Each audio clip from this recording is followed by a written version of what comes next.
मोठा धरकी होतात. बाबा मोडले सगळेच मोडले. ते दोघे बाहेर काढायचं नाही.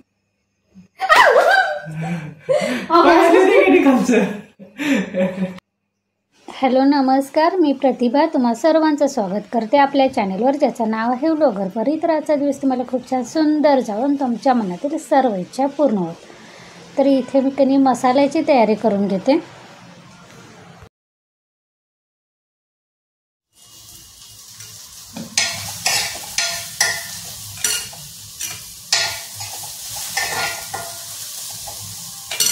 इथे मी कांदा भाजत घातलाय.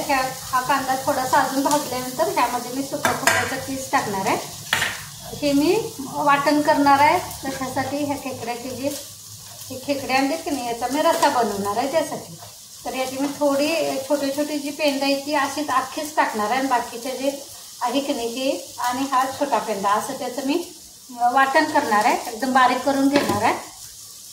त्यानंतर अजून इथे मी डोसा बनवणार आहे. तर डोस्यासाठी खोबरं, फुटाण्याची डाळ, शेंगदाणं, आलं, लसूण असं मी बारीक करून घेतलेलं. ह्याला वरतून फक्त अजून फोडणी टाकायचे.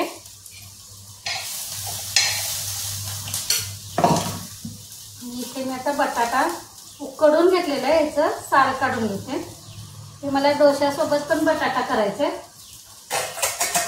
पण हा कणी एक एक बटाटा असा व्यवस्थित शिजलेला आणि एक एक कणी इतका असा गीर झालेला.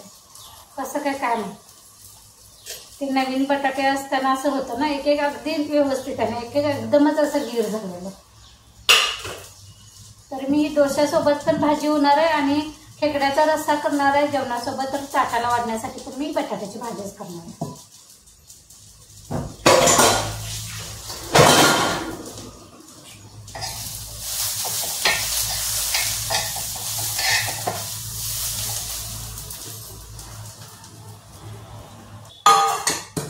तर यामध्ये मी चटणीसाठी जे वाटण केलेलं आहे की नाही ते पहिल्यांदा काढून घेते.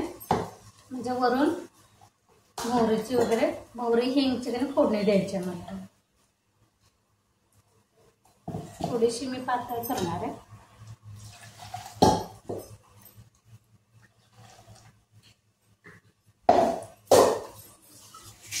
आणि ह्या मसाल्याच्या भांड्यात ते असंच ठेवणार आहे. ह्यामध्ये मी खेकड्यासाठी काही मसाला करून घेणार आहे. तर आपला कांदा भाजलेला आहे. आता ह्यामध्ये मी थोडंसं सुकं खोबऱ्याचं किस टाकते. माझ्याला आहे म्हणून हा टाकते, नाही तर मग सुकं खोबऱ्याचं तुकडं टाकलं तरी चालतं.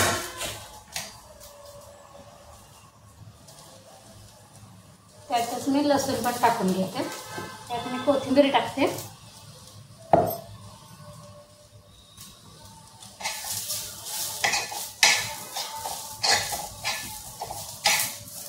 किस असल्यामुळे लगेच त्याने भाजलं जातं.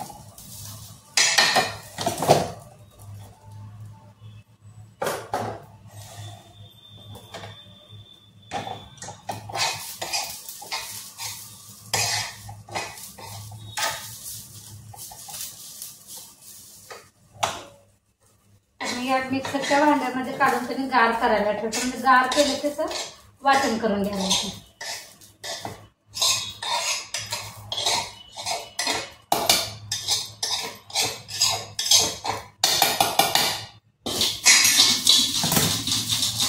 इथे मी गार करायला ठेवतो. तोपर्यंत ह्या बाजूला आता गॅस रिकामा आहे, तर मी बटाट्याची भाजी करून घेते.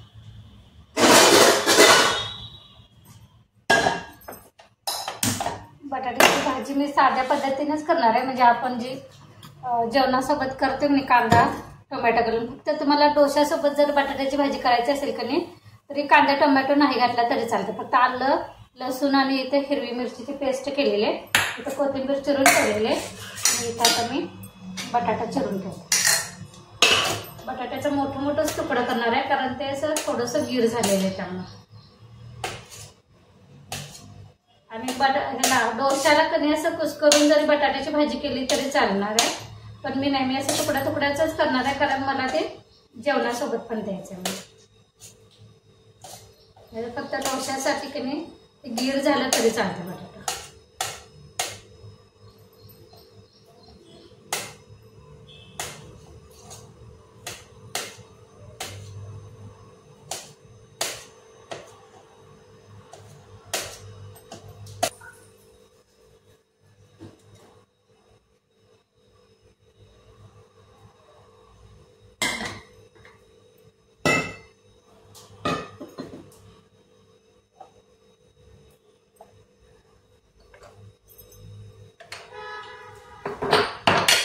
चांगलं तापू द्यायचं. तेल चांगलं तापलं की मोहरी जिरा टाकायचं, त्यानंतर हिंग टाकायची, हळद टाकायची, हे मिरचीचं वाटण टाकायचं, कांदा टोमॅटो टाकायचं, थोडंसं परतवायचं. त्यानंतर हा बटाटा टाकायचा आणि मग चवीनुसार मीठ टाकायचं आणि 2 मिनिट वाफवायची. आपली भाजी तयार होते. चला तर पहिल्यांदा तर भाजी करून घे. बसून मी खाली अगोदर सगळी तयारी करून घेतली होती, चटणीची भाजीची वगैरे. आता हे सगळं गोळा करून टाकते कचरा.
इथे माझी खोबऱ्याची चटणी झालेली आहे, बटाट्याची भाजी झालेली आहे.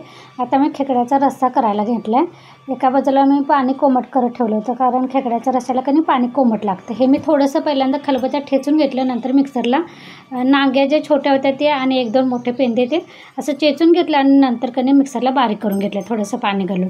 तर ते कसं ह्याच्या खेकड्यामध्ये दगड असतं त्याच्या कवचमध्ये, ते खाली राहायलासाठी कोमट पाणी घालायचं आणि ते असं थोडंसं ढवळायचं, म्हणजे जो दगड असतो तो खाली तळायला राहतो आणि वर अर्क राहतो. तर इथे माझं वाटण वगैरे तयार झालेलं आहे.